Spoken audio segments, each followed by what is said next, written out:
আপনি কি কখনো ভেবেছেন কুরআনের সবচেয়ে দীর্ঘ সূরার নাম কেন একটি গরু? এত আইন, এত ইবাদত, এত আকীদা, এত ইতিহাস সবকিছুর মাঝখানে হঠাৎ একটি গরু? এটা কি শুধু একটি সাধারণ ঘটনা, নাকি এর আড়ালে লুকিয়ে আছে এক গভীর সংকেত, এক সতর্কবার্তা, এক ভয়ঙ্কর আধ্যাত্মিক শিক্ষা? আজ আমরা প্রবেশ করব সূরা আল বাকারায়ের নামকরণের রহস্যের ভেতরে, একটি নাম যা প্রশ্ন জাগায়। কুরআনের দ্বিতীয় সূরা, সবচেয়ে দীর্ঘ, ২৮৬টি আয়াত।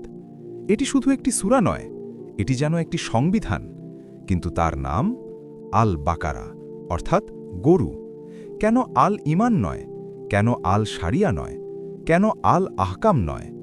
কারণ এই নামের ভেতরে লুকিয়ে আছে একটি জাতির মানসিকতা, একটি হৃদয়ের রোগ, একটি ইমানের পরীক্ষা, এক রহস্যময় হত্যাকাণ্ড। এই ঘটনাটি ঘটেছিল প্রাচীন মিশরের তখন। নবী মুসা আলাইহিসসালাম তার জাতি বনি ইসরায়েলদের এক অদ্বিতীয় আল্লাহর দিকে আহ্বান করছিলেন। একদিন হঠাৎ একটি লাশ পাওয়া গেল। এক ধনী ব্যক্তি খুন হয়েছে, কিন্তু খুনি কে? কেউ জানে না, কেউ বলতেও চায় না। সমাজে ভয় ছড়িয়ে পড়ল, অভিযোগ, পাল্টা অভিযোগ, কিন্তু সত্য চাপা পড়ে রইল। ঠিক তখনই নাজিল হল আল্লাহর আদেশ, নিশ্চয়ই আল্লাহ তোমাদেরকে একটি গরু জবাই করতে নির্দেশ দিচ্ছেন। একটি খুনের সমাধান, একটি গরু জবাই, এ কেমন রহস্যময় সমাধান! প্রশ্নের আড়ালে লুকানো অবাধ্যতা। বনি ইসরায়েল অবাক হয়ে বলল, আপনি কি আমাদের সঙ্গে ঠাট্টা করছেন? ভাবুন, এক নবীর সামনে দাঁড়িয়ে এই প্রশ্ন। এখানেই প্রথম ফাটল, এখানেই আনুগত্যের মুখোশ খুলে পড়ে। তারা যদি বলতো, আমরা শুনলাম এবং মানলাম, তাহলে গল্প এখানেই শেষ হতো। কিন্তু তারা প্রশ্ন করতে শুরু করল, গরুটি কেমন, বয়স কত, রং কি, কাজ করে কিনা? প্রতিটি প্রশ্নের সঙ্গে আদেশ কঠিন হয়ে উঠতে লাগল। রহস্য কি এখানেই, নাকি রহস্য হল মানুষ যখন বেশি প্রশ্ন করে, আল্লাহ তখন পরীক্ষা বাড়িয়ে দেন? হলুদ রঙের অদ্ভুত গরু। আল্লাহর উত্তর এলো, না খুব বৃদ্ধ, না খুব বাচ্চা, উজ্জ্বল হলুদ রঙের, যে রং দেখলে মন আনন্দিত হয়, দাগমুক্ত, জমি চাষ করেনি।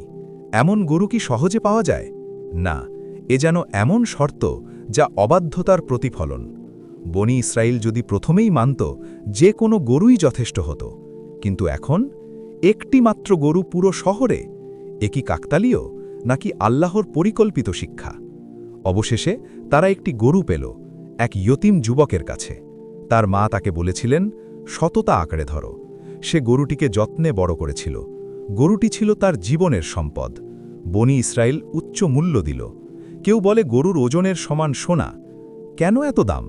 কারণ তারা আদেশ কঠিন করেছিল। আল্লাহর বিধান সহজ ছিল, মানুষ সেটিকে জটিল বানালো।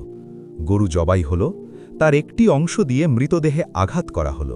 তারপর নিস্তব্ধতা। হঠাৎ মৃত ব্যক্তি উঠে বসল। সে খুনির নাম বলল, তারপর আবার নিথর হয়ে গেল। এক মুহূর্তের জন্য মৃত্যু ও জীবনের পর্দা সরে গেল। এ ছিল শুধু খুনের সমাধান নয়, এ ছিল কিয়ামতের এক ঝলক। যেমন মৃত মানুষ উঠবে, তেমনই সে উঠেছিল। এখন প্রশ্ন, এত বড় সূরার নাম কেন একটি গরুর গল্প থেকে? কারণ এই গল্প শুধু গল্প নয়, এটি প্রতীক, অবাধ্য হৃদয়ের প্রতীক, প্রশ্নবিদ্ধ ইমানের প্রতীক, আল্লাহর আদেশকে জটিল বানানোর প্রতীক। সূরা আল বাকারার শুরুতে মুমিন, কাফির, মুনাফিকের আলোচনা, তারপর বনি ইসরায়েলের ইতিহাস, তারপর শারিয়তের বিধান।